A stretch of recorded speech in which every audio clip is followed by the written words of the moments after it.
Bible अध्ययन श्रृंखला के अंदर आपका हार्दिक स्वागत है। प्रभु आपको बहुत आशीष दे। मिलकर हम इफिसियों की पत्री का अध्ययन कर रहे हैं और आज हम 5वें अध्याय का अध्ययन मिलकर करेंगे। पहले प्रार्थना करते हैं। परमपिता परमेश्वर, प्रभु यीशु मसीह के नाम से और पवित्र आत्मा की सहायता से आपके चरणों पर आते हैं। हमें जो नहीं आता आप हमें सिखाएं, हम जो करना नहीं चाहते आप हमसे करवाएं, ताकि आपकी महिमा हमारे जीवन से हमेशा होती रहे। प्रभु यीशु मसीह के नाम से मांगते हैं, आमीन।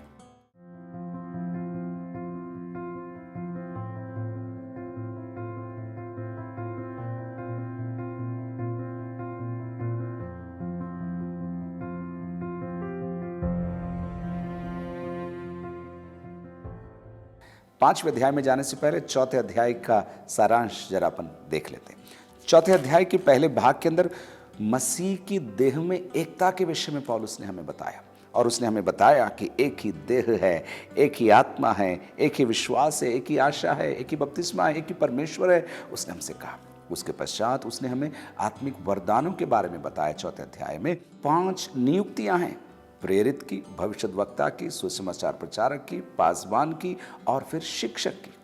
उसके पश्चात 17 आयत से आगे पिछले अध्याय में पौलुस ने हमें बताया कि नए जीवन की चाल चलना है तो कैसे चलना है, और फिर उसने बहुत सारी बातें उसमें हमें बताई, जिसमें प्रमुख थी झूठ मत बोलना, क्रोध मत करना, चोरी मत करना, गंदी बातों को मुंह से मत बोलना। इतना ही नहीं, हर प्रकार की कड़वाहट, प्रकोप, क्रोध, कलह, निंदा और बैर भाव को दूर करना। और जब इतना करोगे तो 3 बात और उसने वहां हमसे कही, करने के लिए कही, कृपालु बनना मत भूलना, करुणामय होना ना भूलना और क्षमाशील हमेशा बने रहना। अब 5वें अध्याय में देखते हैं क्या लिखा है। मूल के अंदर आपको मालूम है, फिर भी मैं एक बार और कहता हूं, अध्यायों का और आयतों का बंटवारा नहीं था। ये तो एक लेखन के रूप में लिखे गए थे, लेकिन अध्यायों को और आयतों को सरलता के लिए रखा गया, लेकिन कई बार ये गलत जगह पर तोड़े गए हैं ऐसा लगता है। और जब आप इसका अध्ययन करेंगे तो आप पाएंगे कि 5वें अध्याय की 3री आयत और कुछ कुछ जगह पर 4थी आयत पहले अध्याय में मिली हुई होनी चाहिए थी, ऐसा आपको लगेगा। लेकिन हमारे अध्ययन के लिए 5 की 1 की ओर हम चलते हैं। इसलिए प्रिय बालकों के समान, इसलिए बार बार इस पत्री के अंदर पौलुस इसलिए शब्द का इस्तेमाल करेगा। क्यों? क्योंकि वह समझाना चाहता ये भाग अलग नहीं है, पहले भाग से जुड़ा हुआ है। इसलिए प्रिय बालकों के समान परमेश्वर का अनुकरण करो। परमेश्वर का अनुकरण, जैसा परमेश्वर है वैसा तुम भी बनो।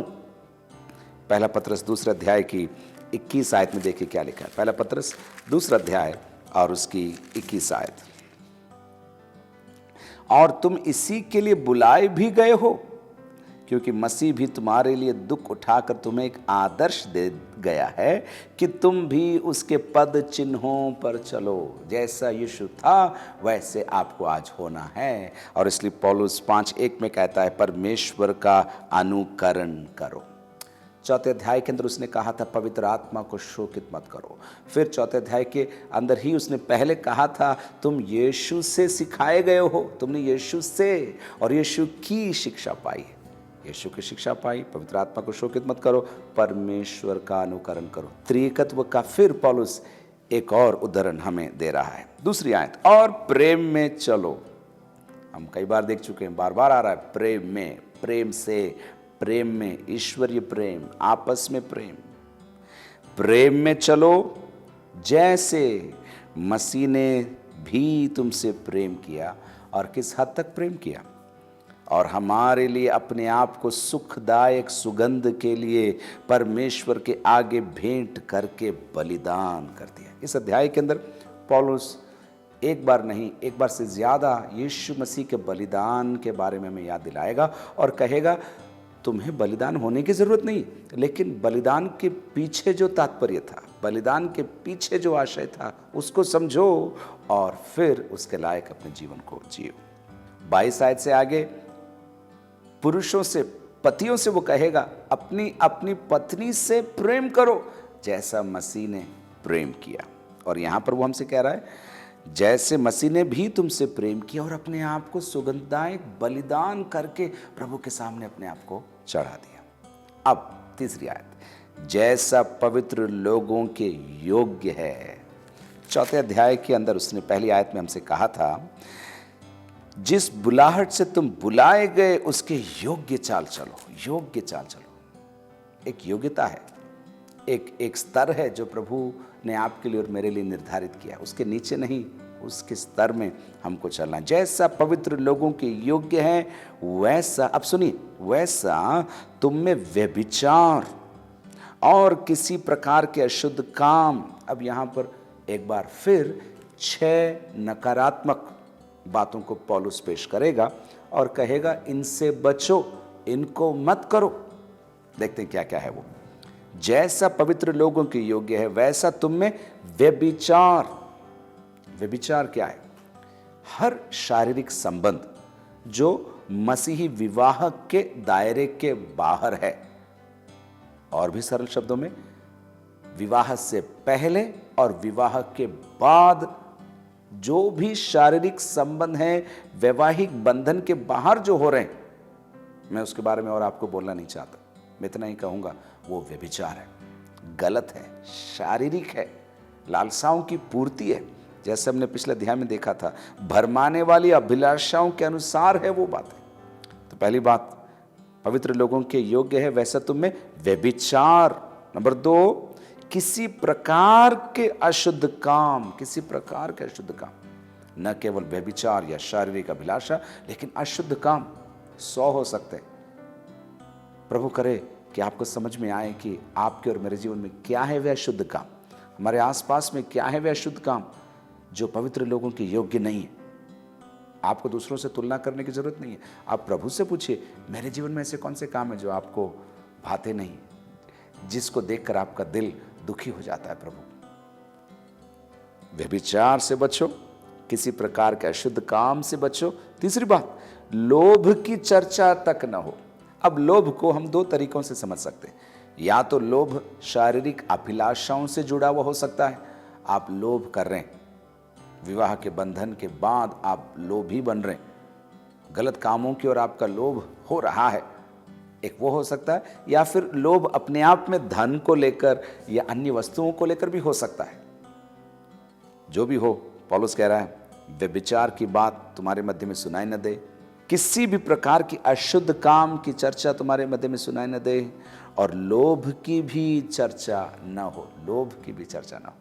ये सारी बातें 10 आज्ञाओं से भी जुड़ी हुई, जहां पर पुराने नियम के अंदर हमें 10 आज्ञाएं मूसा के द्वारा परमेश्वर ने दी, और अब पौलुस मानो हमारे लिए उसी सूची को एक नए अंदाज में पेश कर रहा है। व्यभिचार, अशुद्ध काम, लोभ की चर्चा। नंबर 4, और न निर्लज्जता। निर्लज्जता मतलब ऐसी बातें जिससे लज्जा उत्पन्न होती है, ऐसी बातें जिसकी चर्चा नहीं होनी चाहिए, निर्लज्जता। नंबर 5, मूढ़ता की बातचीत। मूढ़ता की बातचीत, कुछ भी कहे जा रहे हैं, कुछ भी बोले जा रहे हैं, लोग हंस रहे हैं, लोगों को मज़ा आ रहा है, और आप उनका टाइम पास कर रहे हैं, अपना टाइम पास कर रहे हैं। ये सारी बातें देखिए ज़ुबान से जुड़ी हुई है, बातचीत से जुड़ी हुई है, बातों से जुड़ी हुई है।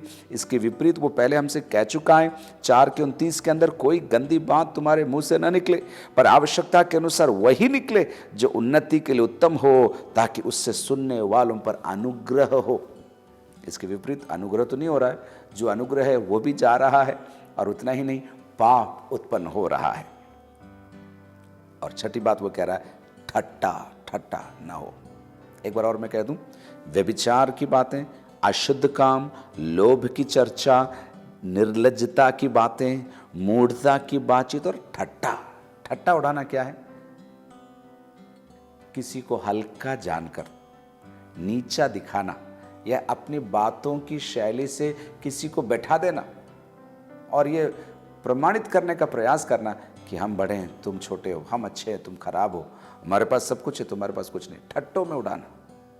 इनमें से अगर कोई भी बात आपके जीवन में है, तो समय आज भी है कि हम उन चीज़ों को उतार डालें। 4थे अध्याय में हमने सीखा था, उतार डालो, मन को नया करो और नई बातों को पहन लो। 6 बात कहने के बाद अब एक ही बड़ी बात वो कहेगा जो इन 6 का तोड़ है। आप सुनना चाहते हैं? देखिए, क्योंकि ये बातें शोभा नहीं देती, वरन धन्यवाद ही सुना जाए, धन्यवाद ही सुना जाए। जितना धन्यवाद करोगे उतना उतना ये बातें आपके जीवन में, आपकी जुबान में कम होती चली जाएंगी। अब आगे, क्योंकि तुम ये जानते हो कि किसी, फिर से अब सूची आ रही, देखिए, क्योंकि तुम ये जानते हो कि किसी व्यभिचारी या अशुद्ध जन या लोभी मनुष्य, ये तीनों बातें पहले आ रही थी, उसी क्रम में पौलुस फिर से कह रहा है, क्योंकि व्यभिचारी या अशुद्ध जन या लोभी मनुष्य की जो मूर्ति पूजक के बराबर है। लोभी मनुष्य की जो मूर्ति पूजा के बराबर है। आप मूर्तियों को नहीं मानते होंगे, आपके घर में कोई भी मूर्तियां नहीं होगी, लेकिन अगर आपके मन में लोभ है, अगर आपके मन के अंदर व्यभिचार की भावनाएं हैं, अगर आप अश्लील चित्रों को, अश्लील चलचित्रों को, अश्लील चैनल्स को आप सब्सक्राइब करते हैं, या ऐसे चुटकुले सुनते हैं जिससे प्रभु को महिमा नहीं होती, या ऐसे ऐसे अपशब्द बोलने वालों के मध्य में आप आराम से बैठ पाते और आपको कुछ भी खराब नहीं लगता, तो ये मूर्ति पूजा है, मूर्ति पूजा है। सुनिए एक बार और, क्योंकि तुम ये जानते हो कि किसी व्यभिचारी या अशुद्ध जन या लोभी मनुष्य की जो मूर्ति पूजक के बराबर है, मसीह और परमेश्वर के राज्य में मिरास नहीं है। 6 बातें छोड़ो, एक बात तुम करो। क्यों? क्योंकि जो ये बात करते हैं उनको मसीह के राज्य में मिरास नहीं है, वे परमेश्वर के राज्य के वारिस हो नहीं सकते। 6 आयत, कोई तुम्हें व्यर्थ बातों से धोखा ना दे। कोई ऐसा ना कहे, अरे कौन सुनता है, किसको मालूम पड़ता है, अरे कोई रिकॉर्डिंग थोड़े ना हो रही है, अरे डिलीट कर देंगे। कोई तुम्हें व्यर्थ बातों से धोखा ना दे, क्योंकि इन्हीं के कामों के कारण परमेश्वर का क्रोध आज्ञा न मानने वालों पर भड़कता है। मानो पौलुस कह रहा है, समझो इन बातों को तुम्हें इसलिए नहीं करना है। क्यों? पहली बात, क्योंकि ऐसे करने वाले परमेश्वर के राज्य की मिरास को नहीं पाएंगे। दूसरी बात, ऐसा करने वालों के ऊपर परमेश्वर का क्रोध भड़कता है, इसलिए ऐसे काम मत करो। ये 6 काम छोड़ दो और एक काम हमेशा करते रहो, धन्यवाद करते रहो। 7वीं आयत, इसलिए तुम उनके सहभागी ना हो, सहभागी ना हो। कुछ लोग कहते हैं मैं करता नहीं हूं, बस मैं उनके साथ खड़ा रहता हूं। अगर कोई चोरी करने जा रहा है तो केवल चोर पकड़ा नहीं जाता, जब पुलिस पकड़ती है तो जिस गाड़ी में बैठ के गए उस गाड़ी के मालिक को भी ढूंढ कर पकड़ते हैं कि तुम्हारी गाड़ी उनके पास कैसे गई। गाड़ी के चालक को भी पकड़ते, तुम चलाकर उनको लेकर कहाँ जा रहे थे, सब अंदर हो जाते हैं। तुम उनके सहभागी मत बनना। ऐसे काम करने वालों के साथ तुम उठना बैठना मत। 4:17 में उसने कहा था, और एक बार और मैं आपको याद दिलाता हूँ, इसलिए मैं कहता हूं और प्रभु में आग्रह करता हूं, जैसे अन्य जाति लोग अपने मन की अनर्थ रीति पर चलते हैं, तुम अब से फिर न चलो। मसीह के हो, कहते हो, मसीही गीत गाने का प्रयास करते हो, चर्च संडे को जाते हो, भेंट देते हो, दुआ करवाते हो, पास्टर का नंबर आपके फ़ोन में सेव है, लेकिन अगर ये बात आपके जीवन के अंदर है, आप वर्शिप लीडर होंगे, आप पास्टर होंगे, आप कलीसिया के एक मुख्य व्यक्ति होंगे, आप एक बहन होंगी, आप प्रसिद्ध होंगे, आपके नाम से कई चीज़ें चलती होगी, लेकिन प्रभु कहता है तुम मेरे राज्य के लायक नहीं हो। और दूसरी बात, मेरा क्रोध तुम पर भड़कने पर है, तुम उसके सहभागी मत बनो। अब 8वीं आयत, क्योंकि तुम तो पहले अंधकार थे, अंधकार में थे नहीं, क्योंकि तुम तो पहले अंधकार थे। पौलुस अब अंधकार और ज्योति को लेकर आएगा और हमें समझाने का प्रयास करेगा कि प्रियो समझो, तुम्हारा पुराना जीवन अंधकार में था, ऐसा नहीं है, अंधकार था। तुम जो करते थे, बोलते थे, झेलते थे, देते थे, लोगों को सताते थे, ये अंधकार था। क्योंकि तुम तो पहले अंधकार थे, परंतु अब प्रभु में ज्योति हो। यही हमारी गवाही। हम पहले अंधकार में ही नहीं थे, हम अंधकार थे, लेकिन प्रभु में हम अब क्या हो गए, हम ज्योति बन गए। हालेलुया बोली, ज्योति बन गए। यूहन्ना रचित सुसमाचार उसके 8वें अध्याय की 12 आयत में देखिए क्या लिखा है। यूहन्ना 8:12 के अंदर, यीशु ने फिर लोगों से कहा, जगत की ज्योति मैं हूं, जो मेरे पीछे हो लेगा वह अंधकार में न चलेगा परंतु जीवन की ज्योति वह पाएगा। पहला यूहन्ना पहला अध्याय उसकी 5वीं आयत में देखिए क्या लिखा है। पहला यूहन्ना पहला अध्याय उसकी 5वीं आयत, जो समाचार हमने उससे सुना और तुम्हें सुनाते हैं वह यह है कि परमेश्वर ज्योति है और उसमें कुछ भी अंधकार नहीं। 8वीं आयत, क्योंकि तुम पहले अंधकार थे परंतु अब प्रभु में ज्योति हो, अतः ज्योति की संतान के समान चलो। हम आयतें देख रहे थे कि किस प्रकार प्रभु यीशु मसीह जगत की ज्योति है और वो ज्योति हमें देना ही नहीं चाहता, वो हमें ज्योति बनाना चाहता है। प्रेरितों के काम 26 अध्याय के 18 आयत में पौलुस कहता है, मेरी बुलाहट क्या थी? अंधकार में पड़े हुए लोगों को ज्योति में लाने की बुलाहट मेरी थी। 26 के 18 में देखिए क्या लिखा है कि तू उनकी आंखें खोले कि वे अंधकार से ज्योति की ओर और शैतान के अधिकार से परमेश्वर की ओर फिर। अंधकार से ज्योति की ओर फेर लाने की सेवकाई और बुलाहट थी पौलुस की। रोमियो की पत्री 13वां अध्याय उसकी 12वीं आयत में देखिए क्या लिखा है। रोमियो 13 का 12, रात बहुत बीत गई है और दिन निकलने पर है, इसलिए हम अंधकार के कामों को त्याग कर ज्योति के हथियार बांध लें। दूसरे कुरिन्ती 4 का 6, दूसरे कुरिन्ती 4 अध्याय उसकी 6ठी आयत, इसलिए कि परमेश्वर ही है जिसने कहा अंधकार में से ज्योति चमके, और वही हमारे हृदयों में चमका कि परमेश्वर की महिमा की पहचान की ज्योति यीशु मसीह के चेहरे से प्रकाशमान हो। तो बात हम कर रहे हैं अंधकार से ज्योति में आने की, अंधकार के कामों को छोड़ने की।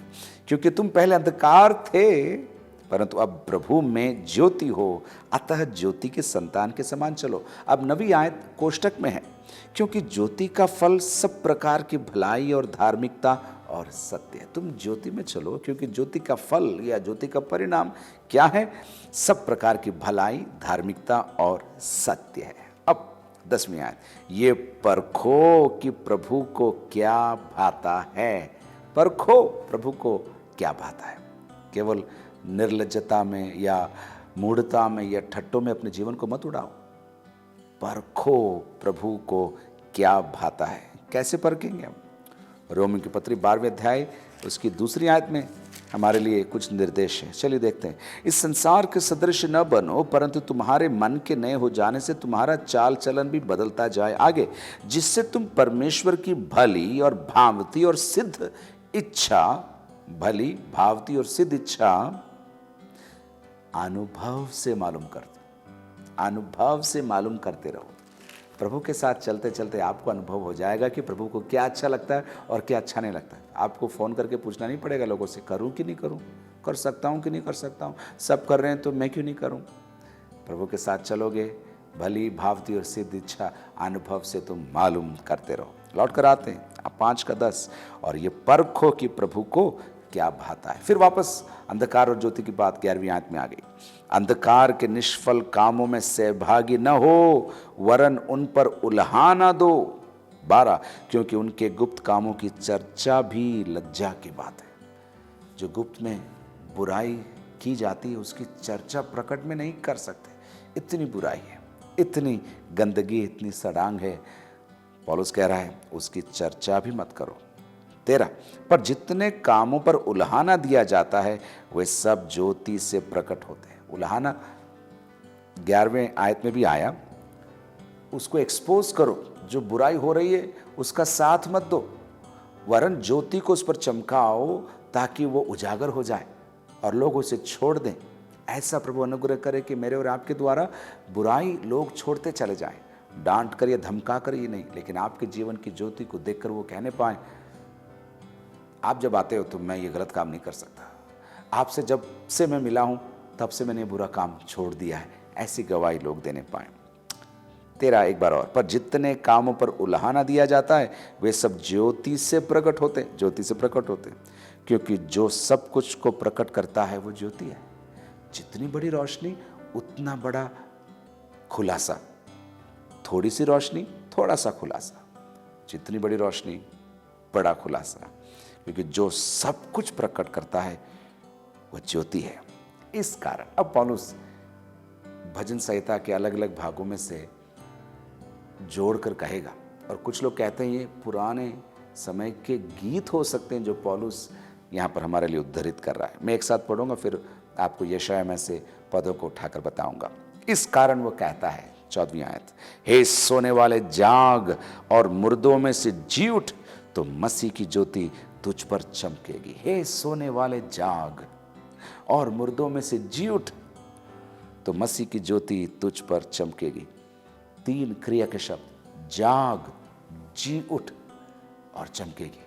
आपके जीवन की परिस्थितियों में से आप जागिए, मरी हुई अवस्थाओं में से आप जी उठिए, परमेश्वर की ज्योति आपके ऊपर चमकेगी। ये सारे बातों को आप यशायाह की पुस्तक के अंदर देख सकते हैं। चलिए देखते हैं यशायाह 9:2 में क्या लिखा है। यशायाह 9:2 में, जो लोग अंधियारे में चल रहे थे उन्होंने बड़ा उजियाला देखा, और जो लोग घोर अंधकार से भरे हुए मृत्यु के देश में रहते थे उन पर ज्योति चमकी, उन पर ज्योति चमकी। यशायाह 26:19 में क्या लिखा है, चलिए देखते हैं। 26 अध्याय उसकी 19 आयत, तेरे मरे हुए लोग जीवित होंगे, मुर्दे उठ खड़े होंगे, मुर्दे उठ खड़े होंगे। फिर 52 का 1 देखिए, यशायाह 52 का 1, हे सियोन जाग, जाग अपना बल धारण कर, हे पवित्र नगर यरूशलेम अपने शोभायमान वस्त्र पहन ले, क्योंकि तेरे बीच खतना रहित और अशुद्ध लोग फिर कभी प्रवेश न करने पाएंगे। तो ये सारी आयतें मैं इसलिए आपको दे रहा हूं कि आपको समझ में आए कि आयतों को लेकर पौलुस गीत गा रहा है, और उसने बनाया ये गीत, ऐसा नहीं उस समय प्रचलित हो सकता है ये गीत, ऐसा भी माना जाता है। एक और आयत बस मैं आपको दूंगा, यशायाह 60 का 1, यशायाह 60 अध्याय और उसकी पहली आयत, उठ प्रकाशमान हो, क्योंकि तेरा प्रकाश आ गया है और यहोवा का तेज तेरे ऊपर उदय हुआ। हे सोने वाले जाग, मुर्दों में से जी उठ, तो मसीह की ज्योति तुझ पर चमकेगी। मेरी भी यही प्रार्थना है, मेरा भी यही गीत है, हे सोने वाले जाग, मुर्दों में से जी उठ, तो मसीह की ज्योति तुझ पर चमकेगी। प्रभु आपको बहुत बहुत आशीष दे।